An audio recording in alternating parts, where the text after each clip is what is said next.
Hello and welcome, ladies and gentlemen, to the 35th DOK.fest Munich, the first edition at home this year, and welcome to our second live Q&A.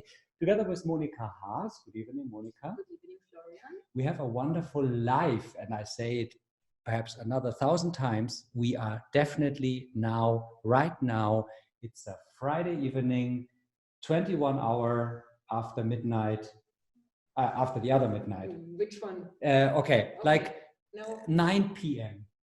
internationally. Yeah, that's correct. At least that's correct. And we are in between the swinging DOK.fest this year at home edition. This is excellent. You can chat later on with Monika. We tell you everything that you have to know. We're gonna talk about the film MATING. It's a German premiere this time. It's running in the DOK.reihe, DOK Panorama. And of course, it's nominated also for the BR and Dreisat Publikumspreis. And it's working together, or this screening is a cooperation with the Studentenwerk. Normally, we have the culture clubbing, an evening where you watch a film, and then later on you can clubbing. Clubbing, of course, this year not. We talked with Monika. Now we're gonna look to our protagonists and we say hello and welcome to our round. We have a big round. We have the director of the film, Lina Mannheimer, and we have the two protagonists, Naomi Carter and Edvin Kempe. Good evening. Hello. Hello. Hi. Can you all hear us loud and clear? Yeah. Because as I told, we are live, actually live, Lina Maria. Where are you live right now located? I am live from Gothenburg, from my parents' house. Okay, in Gothenburg, yeah. Naomi? I'm live from Stockholm, in my own house. Live from Stockholm, in your own house, excellent. And Edwin? I'm live from the living room in Berlin, ma'am. It's very nice. It's in Berlin and drinking Austrian beer. This is excellent. I mean, this evening is wonderful. Lina, we're going to start to talk about the film. The film MATING is kind of a really very interesting project. The two protagonists, main characters in your film, you never shoot with them during the whole film shooting. How worked this? How did you start this project? I started in 2015 doing many interviews with so-called digital natives in order to probably 40 people, because I was curious to see, to ask them questions about their dating habits and their mating habits. So I talked to people all around Sweden. I was very keen on trying really to go to small cities, talking to people from different backgrounds and et cetera, and so that took quite a while. And I went to people with a photographer and then asked questions and filmed people for about an hour and a half. And when I had done that, I decided that I wanted to follow two people, and I set up this very simple protocol, which was that I wanted to talk to them every week for a year, interviewing them, and depending on what they told me, I was going to give them tasks to film things in their lives, and I was also interested in getting their digital footprints. So yeah. Digital footprints of two digital natives. I would say myself, I'm a digital immigrant. Monika also, I think you too. Then at the end of this casting, Naomi and Edvin were your two protagonists. How did you get in contact with them and told them that they are the two ones who make this 90-minute film, like a full feature? Probably on the phone, I would say. Yeah. On a regular phone call. And how was the reaction, Naomi, when you got the, I mean, you participated in this casting, but did you had any chance to think that you will be playing in a film, because you play yourself, of course. How was this that you got the role? Well, it wasn't really a casting per se. Lina actually came to my house and interviewed me. This was in, I think, April or March. And then later on in the fall, I actually called Lina because I thought that my interview, I didn't do a good job in my interview. Mm-hmm. And like I didn't have any experience of Tinder when we did the interview, and then the summer went by and I got myself some experience. So I actually called Lina and said, hey, do you want to redo the interview? Because now I know what I'm talking about when it comes to Tinder. And then Lina, I don't actually remember the phone call that much, but she basically said, well, I don't want to redo the interview, but would you mind talking to me on Skype once a week, and we'll see how it goes. So it's more, it wasn't like you're like a main protagonist in this film and it's going to be like this and this and this. It was more like Lina was, she wanted to try something and asked me if I wanted to try it with her. And then I said yes, because I thought it would be fun. It is a big experiment, 2 millennials, 1 year, and kind of a homework. Then how did you like do your homework knowing Tinder better? Were you like really working on it? Yeah, like over the summer I went on quite a few dates and I did stuff. Because when she first came to like do the first interview, I'd actually just recently gone out of a long-term relationship, so I hadn't done anything since that. And then like I think like 1 week after that first interview I went on my first Tinder date, and then I just went for more. And Edvin, he was laughing right now telling about Tinder. So you were kind of experienced with Tinder, Edvin? No, not at all. Like I very much had a similar experience. I want to echo Naomi's kind of statements around it not being like a casting process. By the time I was involved with the movie as a movie, I wasn't really even sure that it was a movie. I thought I kind of said yes to some kind of survey of digital natives, not that I signed up for being recorded and interviewed for what would go on to become a movie. And even I think maybe a third or even halfway through the actual recording of the material that ended up in the film, I didn't know that we were the only two people. Do you remember this, Naomi? I think I for a very long time thought that there were at least another two people that were in this. Not for a long time. It was like right in the beginning. When you came to my house, we talked about it and we were like, oh, we don't know. But then I think it wasn't that long, but it was for a little while. Yeah. But by the time the kind of movie came around as being the movie that it ended up being, I think even throughout the recording process, I wasn't really aware of what it would go on to become. It's for somebody who's not in the business, it's very abstract to kind of wrap your head around what being in a movie will actually entail in terms of coming out of it. But no, I'm just laughing at Naomi's getting around the block story. But it's wonderful because that is exactly, of course, you were both open for this experiment. Lina Maria was kind of getting your trust that it is an experiment, and at the end it's a full 90-minute, very touchy, very sensitive, very funny film, and I really enjoyed watching it. So that is my next question. Lina Maria, then you get every week the material from these two. You had like your weekly briefing with them. Did they send you the files that they shoot with their handies? So how did you make it technically? Well, they were supposed to send them to me every week via look at them. Yes, of course. Via an FTP server. So the software was not very good, I think, and you need to have like a very good internet connection, and it was slow, and then it broke down, whatever. I mean, I know that they had a lot of technical difficulties, so with the post-production company we tried our best, but I think that was what took probably the most time and energy for them. But they did film, and then they uploaded material to the FTP server, and then I had an assistant that brought it down and wrote everything down. And then decoded so that we could, and then I got it on Vimeo wherever I was in the world. On Vimeo, you could on Vimeo watch like the scenes. And did you start at the beginning also like to make a story out of all this? Because the story developed between Naomi and Edvin, of course, naturally. No, I was really, when I was filming them, there was one period in March where I edited and then we didn't film anything because I needed to be with them and not kind of making the film at the same time.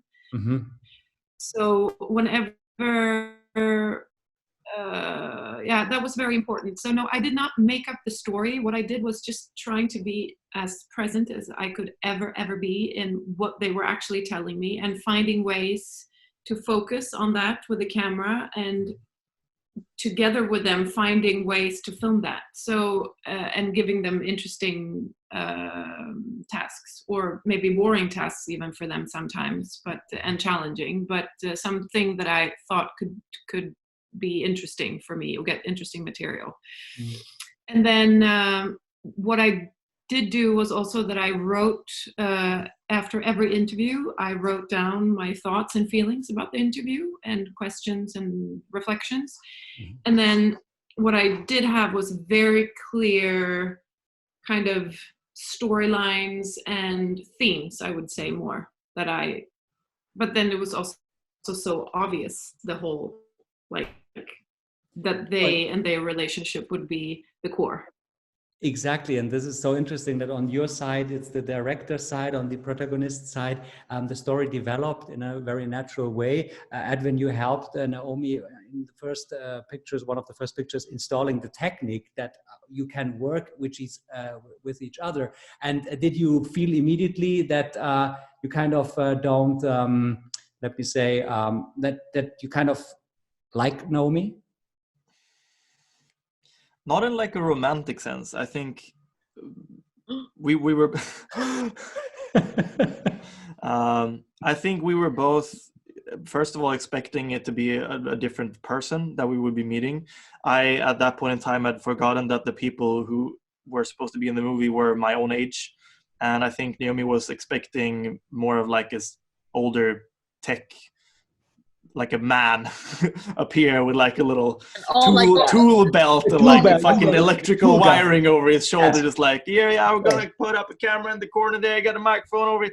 It's more of like a professional, not an aloof 20-year-old who knew how to plug in a USB stick or something. Of course. And Naomi was kind of naive and No, I don't think so. I think we just kind of bonded together over the somewhat obscure situation, and then as it proved to be way more difficult than I think anybody intended to get software and technology working as it always is, I ended up staying longer than was planned for. And then as we got talking, we realized we shared quite a bit in common about our life story at the time, and just stayed talking throughout the whole night and then kept talking. This is wonderfully documented, of course, DOK.fest Munich documented in this film. Naomi, okay, so Mr. IT came to your apartment and fixed this computer. Did you, in the beginning, did you stay Naomi, or did you, from the moment that you knew that you will be protagonist in a film, behave different?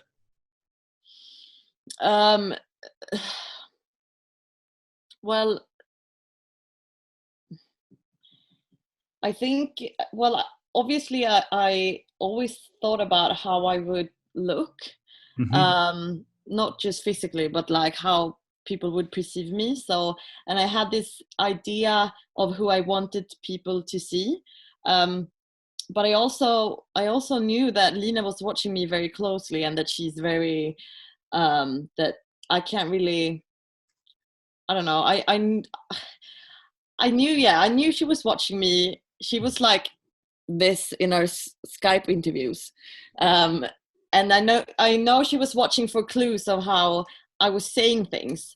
And I didn't know what she thought of me. Because in her, like the way she interviews, she asks a question and then I answered, and then she asked another question, or she stayed silent to get me to talk more. So I never knew what she thought of my answers, which made me really it made me insecure because I didn't have any control over.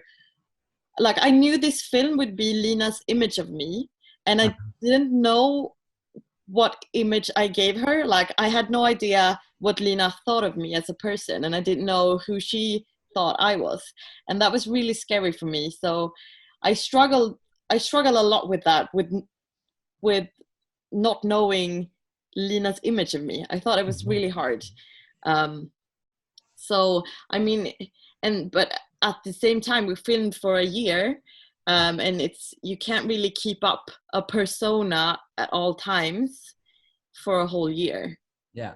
So you become more and more Naomi, but this is very interesting what you say, because it's kind of a psychological trick, certainly, that Lina Maria used normally. But if I see you did not study psychology, you studied film and art in Madrid. You were in an economy school in Stockholm, and you made an MA in film at Göteborg Film School. Was it planned that you take these kind of psychological tricks when you talk, not tricks, but in a way you talk to your protagonists and not react too much, that you leave them in their role? I think it's become very intuitive for me. Mm-hmm. I mean, now it's kind of, I know that it is a trick because we've talked so much about it, but it's also just, I try to never hide who I am or downplay myself in the way that I'm me.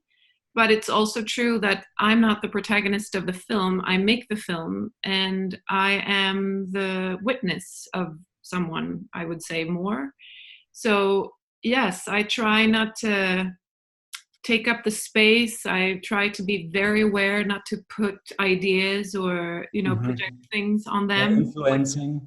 Yeah, which is very hard because you do that very easily. And I do try to ask a question and not like comment too much so I try to listen and not take up too much space. I think it developed a kind of a tension also between you as a director and the protagonist during the development of the story, because you live so much in this film. I mean, you get to know each other, Naomi and Kempe. You develop kind of a relationship, but then you have this trip to Singapore. You have your own life still. I mean, this is so complex what is then put together. How did you feel, Edvin, being Edvin or playing a role? I never really felt like I was playing a role. That's kind of like a weird question to answer too, because I think in many areas of life you're consistently always playing different roles. Yes. You have a certain character at work, and then you have a certain character with the friends that you play games with, and then the people I'm at the boxing gym with, I present myself in a very, very different manner too. So in one way or another, you're always acting as the main character of your own narrative. But it's not something that I consciously made myself aware of maintaining some sort of consistency in my behavior. I was more like, okay, I'm going to rig up the camera, I'm going to press play, and then whatever happens, happens. That was kind of the mindset that I went into capturing material with. I'm not sure if that's an answer to the question. I don't remember. It was like it's kind of it was a lot in your answer. I have a tendency.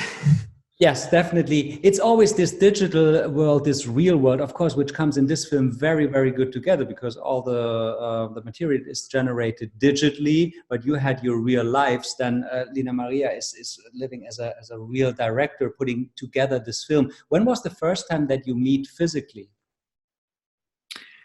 I mean, the first time was when we did the first interview. Yes, but then during and then after, it was in Singapore. And then Naomi and I had exchanged probably, I don't know, maybe we'd been in the same room for like 20 minutes or something. I came with a hard drive, or I did something in your apartment. I can't remember, something with the film. Yeah, we filmed when I was swiping on Right. Tinder. Right. Yeah. And we needed a thing to do that. So I went to her house. But basically, after a year, I would say. Okay. But the thing is that it's not really like we meet and then I'm not there anymore. I mean, I'm very active with them every week. You know, it's not like, even though I'm not there filming, the relationship is very much active between the director and the protagonists, which I think should be underlined. Can you hear me? Yeah, just repeat the last sentence, please. There you were frozen. No, I was just saying that the relationship between Naomi and Edwin and me, I mean, it's very active throughout the year. Mm-hmm. Like, it's not like I install something with them and then remove myself and then come back in at the end of the year. Like, yeah, very malleable. Sorry? Very malleable and pliable. I felt like it was very dynamic. Yeah. The whole time during the process of the film? Yeah, I mean, we would talk every week for, in my cases, it was 1.5 to 2 hours. I think Naomi and Lina spoke for longer times, and it would be very, very divergent conversations about current life events, past life events. So she was always kind of up to date with what we were doing in life and where we were at. And then, like, it really felt, to me, I've made this analogy many times before, but a lot like therapy. And I felt like, even not in my case, just kind of this continuous exchange week after week after week. And then Lina seeing the material that comes in addition to the talks that we would have over Skype, I think that makes for a very kind of agile a relationship. So while she wasn't there in person and she wasn't holding the camera, she was very much aware of where we were at in our lives and what was going on and what might be an interesting angle. So if it was something that a challenge we were facing, she would inform us of, like, maybe this would be interesting for you to capture. Mm-hmm. But it was always more of a request, I found. Like, I would like you to do this. And then. Yes, of course. It's not like I was forcing anyone. Yeah. I mean, that's always, but I think it's very important to understand with the way that we film that it's not the way it would have been if Naomi and Edwin were given cameras and they would just film their lives for a year, obviously, because, and also that has been done many times before since we could film ourselves. And I you know, when you film yourself being natural and you film yourself the way you want to, that will be a very different film and very different material come out of it. And it's not something that is just that I come up with in the editing.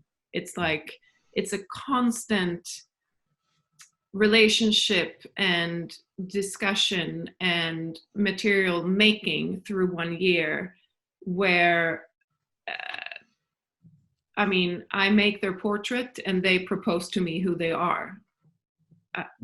You know, it's like they propose hundreds and hundreds of times, like, I am like this, and I take it, and then I ask, okay, if you're like this, I would like to see it this way, or, you know, show me this way, or if I say this to you, what would you reply? And doing that in images throughout a year.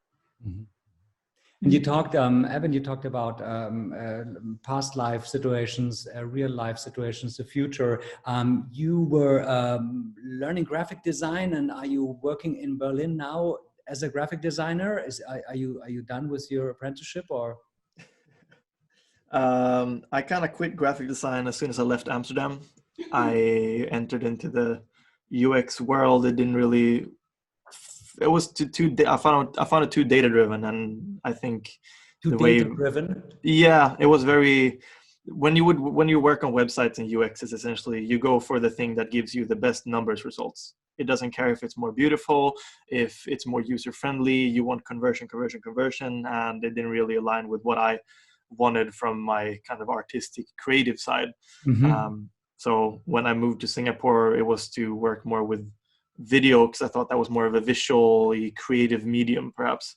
And then by accident, my creative director at the agency I was interning at in Singapore thought that I should be a writer because he thought he saw something in my past. And I've been doing writing since. So graphic design on the shelf. I still do it sometimes for fun if I like need to promote a friend's rave or something, but it's not something that I do for a living now. I'm trying to iron out a world for myself as a writer. Okay, like a real classic writer, or writing for film, writing for series? Right now, I'm just writing everything I can. As soon as I have inspiration to write anything, I write stupid rap songs, I write poetry. I've been working on a book for the past bit over 2 years, maybe. I have a few short films. And as soon as I find a story that's interesting, because I have all these different kind of inspiration sources, I just try and apply what I want to create wherever I feel like it might be the most easily applicable. Okay. Didn't you get published in? Yeah, I got a poem published just 2 weeks ago. Excellent. And then this book is sold in Naomi, because Naomi is a learned book store clerk. Is this still right? Yeah, Naomi, get me a publishing deal. You sell Edwin's books? Perfect match. Of course I would sell his books. Of course, on the front row of the window. Yes. Now tell us about your daily life right now. And then Excuse me, Naomi? he just has to publish them first, and then I'll sell the shit out of them. You sell the shit out of them. Excellent. Are you still working in this bookstore? What was in the film? Well, I actually I'm not, because since Corona I was laid off. Yeah. So actually, no. I think I once once like Corona is over, I think I will get it back. But right now, no. You get what back? My job. Oh, of course, we hope so. I mean, the bookstores in Germany at least are open since this week again. Yeah, I think. In Berlin, they've been open the whole time. The whole time, yeah. That's Berlin. Berlin is just, but that's Berlin. You can, yeah. Lina, did you want to say something, Lina? No, it was funny that Berlin is Berlin, and yeah. Listening to these. It's not Munich. Is it? No, sorry, nothing. It's not. I said it's not Munich. No, okay. Munich is very. How is Munich? Munich is great. Munich is Munich. Yeah. Yeah, we're like kind of philosophic here. But the thing about Munich definitely is like you can like go away for 10 years, you come back, it's still Munich, because Munich is ready. It's very ready. That okay. sounds wonderful. I'm starting looking to Monika. Yeah, because look at me. I have to say something. Do we have something already in the chat? Because it's I can imagine that we have something already in the chat. Your questions. We do. And for all of those who are watching us and would like to ask questions, go ahead. And if you can't find the chat, when you are on our website, the chat is down below. The chat is reachable if you click the link. And we do have a lot of questions, and I'm starting with a very private one to Edvin and Naomi. And the question is, how does it feel for you to be on movie posters in another country? I've seen you kissing around town in Munich. I didn't know that. I didn't know we were kissing around town in Munich. And not even that, you are in our trailer. Yes. One of our festival trailers. We're here. Also kissing. Kissing. Yeah. Oh, I didn't know that. So I guess I just found out how that feels. Huh? And how does it feel? Yeah, how does it feel? It feels okay. I think I've been the subject of worse things in my life. I mean, we've been through the ringer with this film, so I think it's is it the one where we're like, yeah. Oh, well, I mean, what? No, I don't think it is. No. No, this is the one in the night scene where you like on this building in this corner where you do a picnic and so on. The one where I have the really good jawline. And the other is where you have the little mustache. much lighter. Very Not little mustache. Yeah. Very petite mustache. You can laugh all you want, Naomi. You were the one who was attracted to that creature. Yes, I know. I don't know what the fuck was wrong with me. Kissing around in Munich and all over the world. This was Yeah. the question. Yeah, I think, I mean, it feels fine. I think it's great that it's showing in festivals all around the world. I mean, it's very cool. So it feels good. I think it's probably less weird seeing it in other cities around the world. The strangest moment for me was when I walked around in Stockholm the days before the premiere back in March of last year. And I went into the cinema where I would always go watch movies myself. And I see the trailer run on their screens. And I'm like, I'm in the cinema where I always go to watch movies for myself and looking at my own. Wow. Like I walked in there and I wasn't even intending to look. I wanted to see if they had posters because I wanted to take one home. And then I walk in there and I just look up to one of the screens and I'm looking at myself. And I'm like, wait, what the fuck? So I think that was more weird than kissing in Munich, I guess. Yeah. Very nice. So the next one is also for you, for the two of you, and also private, but We are under us. we are It's under a us. private And session. it's a question regarding a general tip. What are your tips for everyone who has a long distance relationship because they can see their significant other during this coronavirus lockdown? Oh, fuck. Poo. Okay. Well, I mean, obviously, I don't know if I have any tips that they don't already do, but I feel like it's nice to like have just have like a Skype call that's really, really long when you're doing things in the house, like you're cleaning or you're watching TV or you're eating, just so it feels like you're doing it together, kind of. I mean, obviously you can have phone sex, you can have cam sex if you want. What stops you? Excellent tips. Yeah. Yeah, I don't know if I have any. Obviously, our long distance relationship lasted about a month and a half, so I don't think we should be regarded as experts. I'm not sure if my opinion is even of any help. It might just be destructive, so I'll plead the fifth. But in total, I understand it that you were 6 weeks, 1.5 months, a couple. Something like that. I don't know. Kind of. Interesting. My shortest relationship to date. My longest one for a very embarrassingly long time. You learned so much about Generation Z. Actually, just for the statistics, the Generation Z is born between 1997 and 2012. Is this correct for you, Edvin and Naomi? No, I'm a millennial. I'm born in 94. You're 94. Okay. I'm And 96, Edvin? but I think I'm a Zoomer. I thought it was 95 when the Zoomers started. Experts are not like, you're the Generation Zoomer, which is very funny that we're communicating now through Zoom and you're the Zoom generation. This is kind of really... did you expect this, Lina, Maria, during the filming, that we're going to have a screening via Zoom with the Generation Zoom? Sorry, now you were breaking up. What did you say? Was I expecting what? Yeah, that we like kind of, when it comes to a presentation on a festival, that we're going to have a Zoom conference with the Generation Zoom. No, no. Nobody could think this. But I think it's good though. It makes sense. I like it. I like the questions. It's interesting. Yeah, and I have a question for you. I have a question for you. The question is, I'm curious about how Lina Maria pitched the film. How did your surrounding or your friends react to your idea? And a PS, it's for Naomi. I like the ways behind you. But the question is for Lina Maria. How did I pitch the film?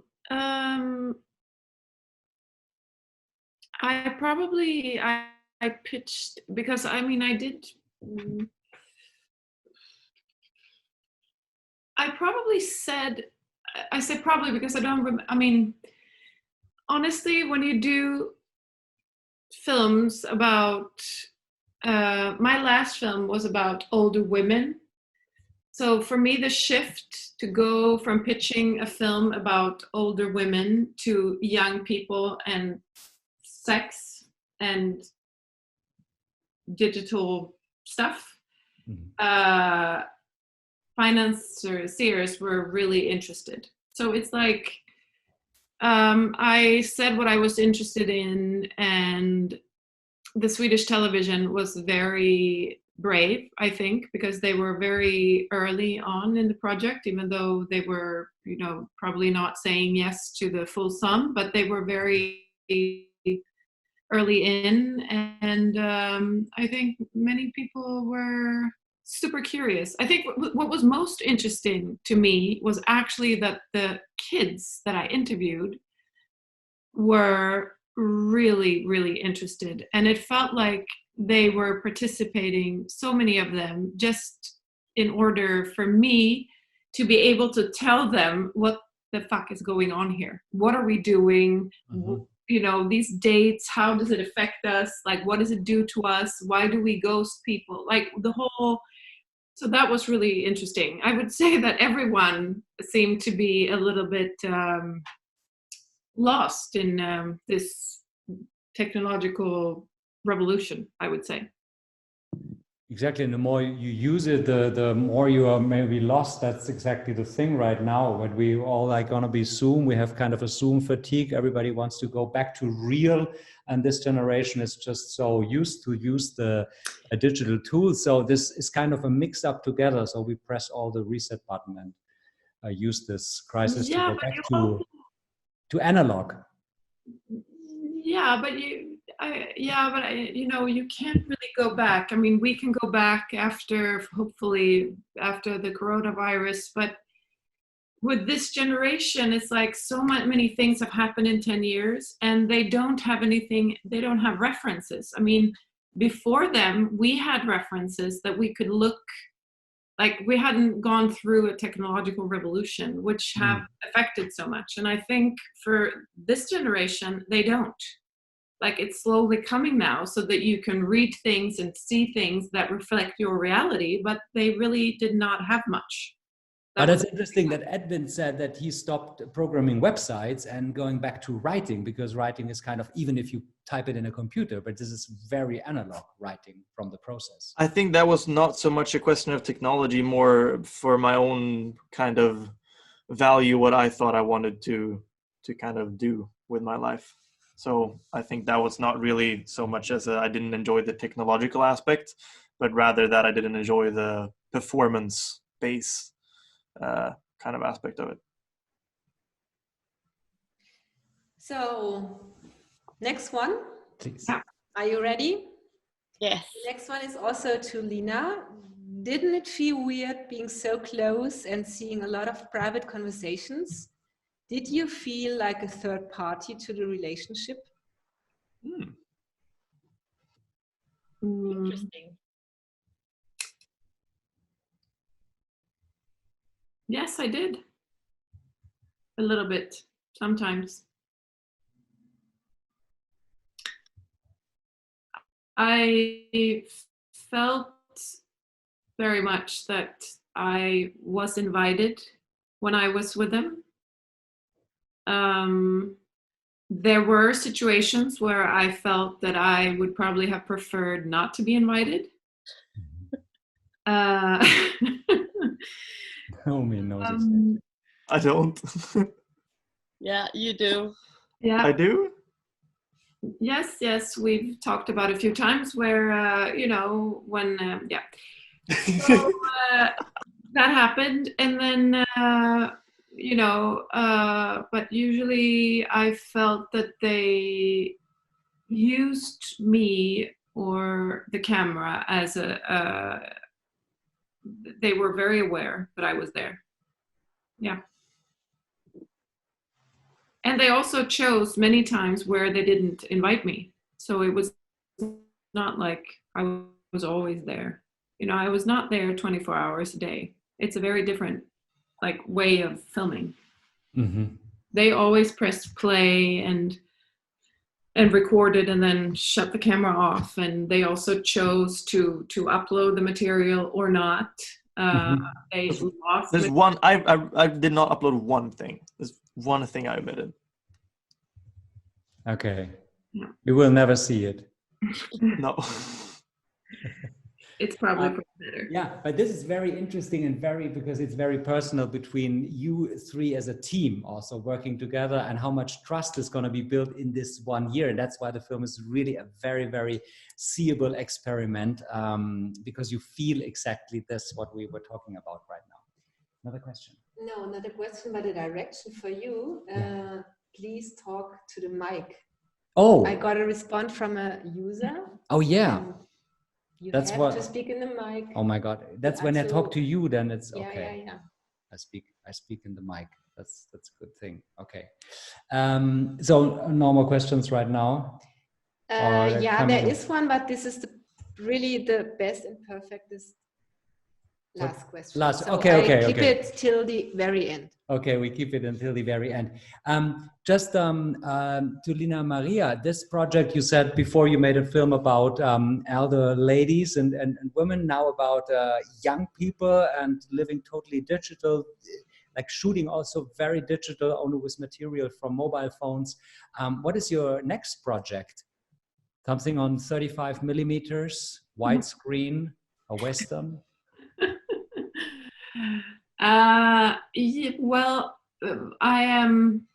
it's very early, but I would say that it's somewhere in like a Romeo and Juliet story thriller in a female prison.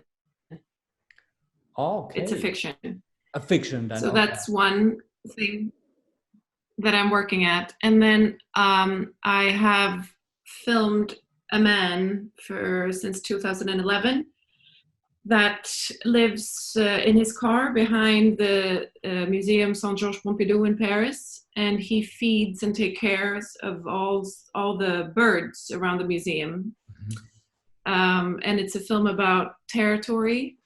He's very he's loved by some and hated by others. He's very controversial because of the birds. And so the film is about him taking care of the birds, you would say. Yeah. Do you have a preference doing more fiction, because you do more documentary, I think, no?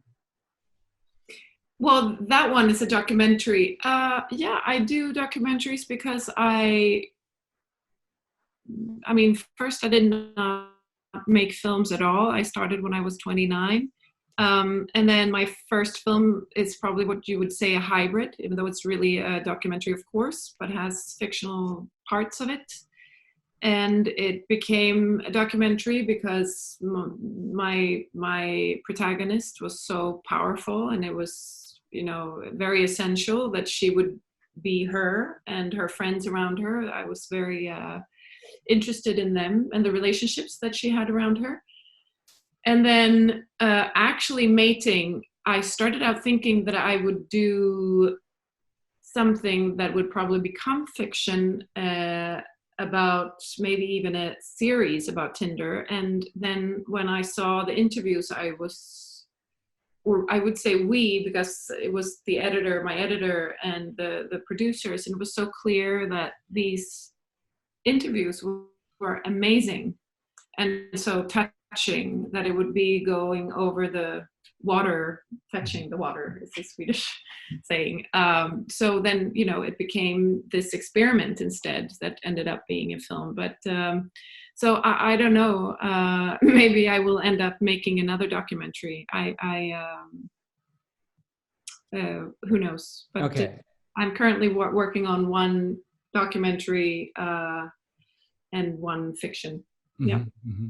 And MATING, the film we talk about, and there is a word that it's, or like an explanation, the act of pairing and or matching. This is always this what it's about, of course, in this film. And this is this very tenseful relationship between Naomi and Edvin. And you say during the film you were like kind of 6 weeks a couple. This word is very old school, but you were like together And then after the film was like ready, the film was screened. How were the reactions after the first screenings in the theaters? Edvin told a little bit already in his favorite theater. How was it with you, Naomi, when the film was out then and seen by your friends?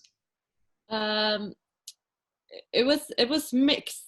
It was nerve-wracking because I was so afraid that people wouldn't like me. And obviously because it's very intimate, I was like, I didn't really want my extended family to see it. Like I didn't want my aunts and uncles to see it, because I felt like that's not really... How did you do this? How did you tell them not to go in the movie? No, I think most of my extended family hasn't seen it. I know my paternal grandma has seen it and she loved it. And she's been very nice about it. But I think most of my extended family actually haven't seen it, which I'm thankful for. And if they have seen it, they haven't told me, which is good. They're going to see this talk now. Yeah. But then obviously it was also exciting because we had been filming since 2017, and it had been 2 years before it actually came out. And we did the press tour, which was really fun. So it was both. Like I was super scared and very nervous, but also excited. And now after the film is out and you still, as we see, talk to each other, you are kind of good friends right now, or how is your relationship right now? Yes. Yeah, we're good friends. We're good friends. Oh, you answered at the same time. Yes. Perfect match. That's how good Naomi. friends. Sorry? Yes, tell us a little bit. About my and Edvin's relationship. Yes. Yes. Sorry. Well, we're now we're really good. Like we've always been up and down, and sometimes we've been really close and sometimes we haven't. But now I think we're in a pretty good place, I hope. But I mean, I think whatever happens, we'll always, I mean, we've done this huge thing together. We're bonded for life, whether or not we like it. Yes. The internet doesn't forget anything. Exactly. And this film is on the internet. Exactly. And I mean, we've played really important parts in each other's lives, and I think we helped each other form as people quite a lot, because we had like our relationship, even like both when we were together and when we were not, were really intense. And I mean, I don't know, we'll always be friends. And then sometimes we're closer than we are, like, sometimes we're not as close, and then sometimes we're closer. But now we're in a pretty good spot. Now you sit over Edvin. Edvin is behind you on our screen. Edvin, now to you. How is your relationship right now? I think right now it's in a pretty healthy position. It's really very ebb and flowy. I think it's been one of the more interesting relationships that I've ever had, in the sense that we've really gotten to try out probably every different stage of relationship apart from marriage that you can with another person. So it's been very good for learning, and then for better or worse, we'll be eternally entangled in each other's destinies and fates and history and whatnot. And even without the movie, there are moments from my life which Naomi would always be kind of the main character, even superseding myself.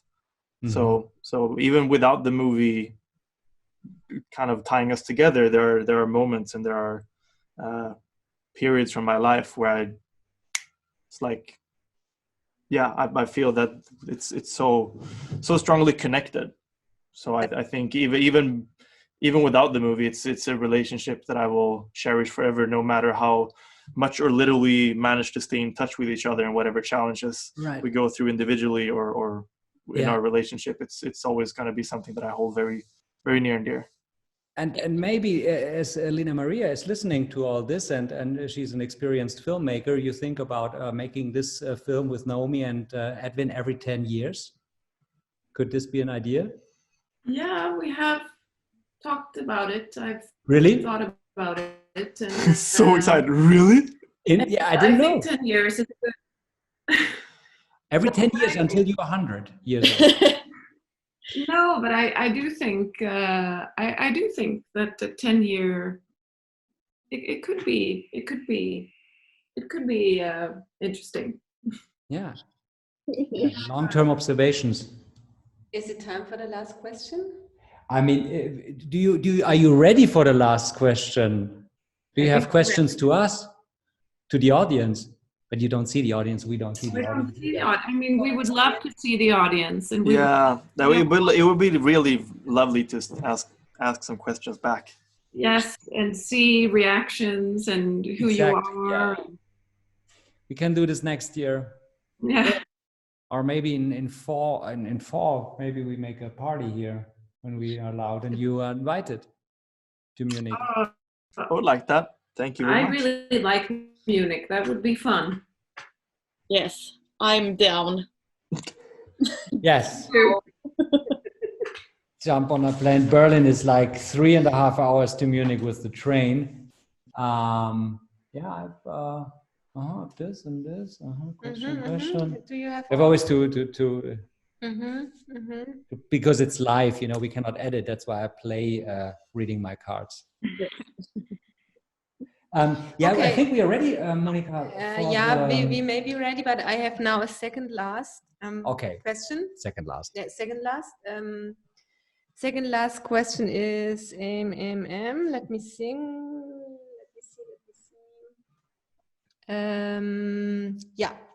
Do they have an explanation why reality TV is so popular in Sweden, like Paradise Hotel?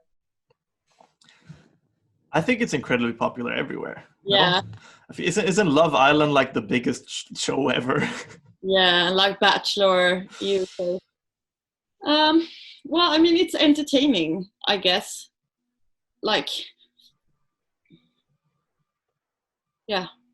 It's entertaining. It's not, I think it's interesting to see how people react in certain situations. Like all of these reality shows are kind of like psychological experiments. And it's entertaining and interesting, I think, to watch. And it's easy. You don't have to think too much. It's easy to come by, and it's entertaining. I'm not sure how prevalent this type of reality series is in the East, but I feel like at least in Western culture, it might be inherently very revealing of this kind of voyeuristic nature that a lot of people have, and the kind of want to like really peer into other people's lives, which might explain the very rapid rise as YouTube became a big thing with vlogging and kind of how blogging entered the whole video. There's something about looking very intimately, deeply into another person's lives and maybe thought patterns and whatever that might be really interesting. And then if you put it in this setting where there is naturally a lot of drama and politics and whatever that just arises naturally due to proximity and direction and whatnot, I think it kind of self-explanatory why people take to that. But is it? I didn't know that it was particularly big in Sweden.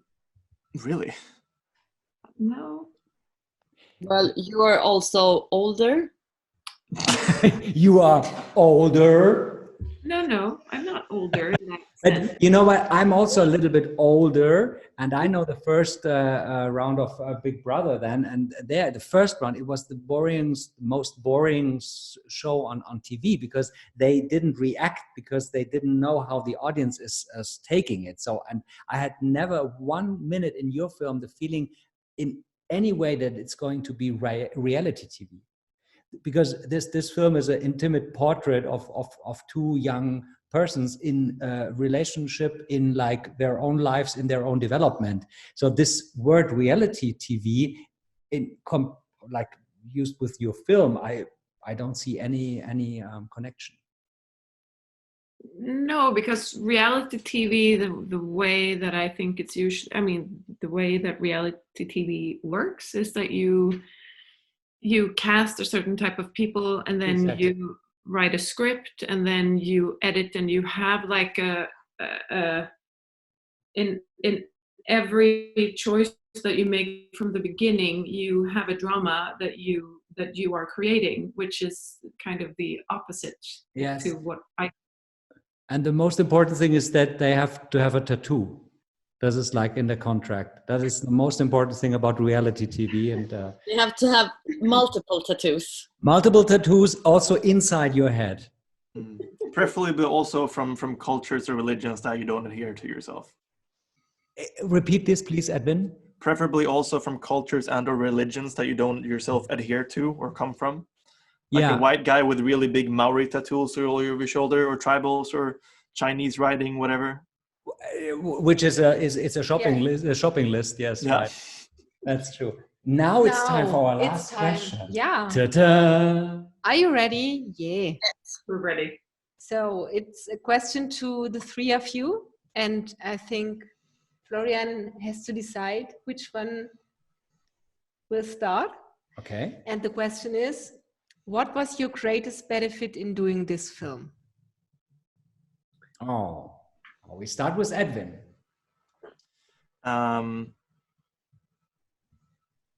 I had a very chiseled out understanding of who I was, of my kind of story, of everything that I've gone through, what that had done to me, what I had taken from it, who I was based on everything that I had gone through. I'd really chiseled out my own story, my own myth that I believed to the last bit. And then I run into Lina, who just keeps asking me questions after question after question after question. And at some point, I kind of get beneath my own little surface crust of what I thought I was. And I realized that maybe I've misinterpreted these things. Maybe they didn't go down just as I thought they was, or maybe they didn't have the impact on me that I thought they had. Maybe I have the opportunity to interpret them in a different way. Maybe I have the opportunity to let these experiences that I've gone through morph me into another person than I thought I was supposed to become after this and whatnot. So I think it was very healthy to kind of have someone just listen to you for as long, week after week, and allow you the opportunity to really look back at yourself and rediscover not only who you are, but who that might help you become, even if it's not something that you thought you were going to become. Wow. Thank you for this answer. Naomi. Well, I also went on a personal journey after seeing this film. And I think it helped me evolve a lot as a person. But I think, to be honest, the most important thing for me has been Edvin and Lina. Like Lina is like when I have a problem, I call my mom and I call Lina. And I don't really know. I mean, they've both been so important to me and they've helped me a lot. And I can't really imagine a life without any of them in it. So like the relationship to Lina and Edvin has been the most, like the best benefit I could have ever gotten. Nice, Lina. Wonderful compliments. For me, I mean, it's been on a professional or as a director, it's been a very interesting journey, and I've learned a lot of things and everything. But I think on a more personal level, I have learned so much about dynamics between human beings in a love relationship. It's been incredible to talk to Naomi and Edwin, I think that they are so incredibly courageous and amazing when they look at themselves, and even when they are not very sympathetic or great, that they don't avoid like looking at themselves and going in there and kind of standing up for whatever and being able to talk about it and discuss it. I think it's incredible so many times. And it has actually forced me to see so many things in myself that I think that maybe if I wouldn't have met them, I would probably walk through my life effectively, just not going into that space, or not, just not acknowledging that that's even there, to be honest. And then I also think, which is probably related to this, that after meeting them and getting to know them and working with them and becoming friends with them, that I think that I have probably become a little better at being vulnerable, I think, with other people. I'm trying. Excellent. So very, very rich, very personal, very open. Thank you very much to you three, to Naomi Carter, Edvin Kempe, and Lina Maria Mannheimer. It's actually very German. Mannheim. Yeah. From Mannheim. Yeah. Great that you were on our talk. Thank you very much for answering all our questions. Thank you for giving us this film to the Munich DOK.fest. The film is called MATING, and of course it's running until the 24th of May here in Munich on our first at-home edition festival. Monika, Haas, thank you very much. Florian, Schwarz, thank you. And thank you three, and thank you audience for being so active in our little chat.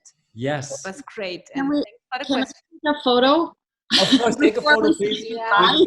We have the Corona distance, but 3, 2, 1. Okay. Sorry. Now. Oh. Perfect. Excellent. Sorry. Okay. Thank you so much for having us. Thank you so much for having us. It was so nice. Your questions were great, both yours and the audience. And the audience, thank you to our audience. Yeah, the audience is sitting in this laptop. We have very little audience. They sit in the laptop. Yes. Team Edwin and Team Naomi. Yes. Yeah, I just got the last 2 posts from Team Naomi and Team Edwin. So you have a team behind you. Oh, really? Professional, yeah. Professional groupies. Nice. Yeah, I'm sure everybody from both teams are really looking forward to this rumored party. Yes. Thank you for this film. Thank you for being in it. And thanks for the chat. Thank you too. Bye-bye. Buonanotte. Ciao. Good night. Guten Abend. Gute Nacht. Auf Wiedersehen.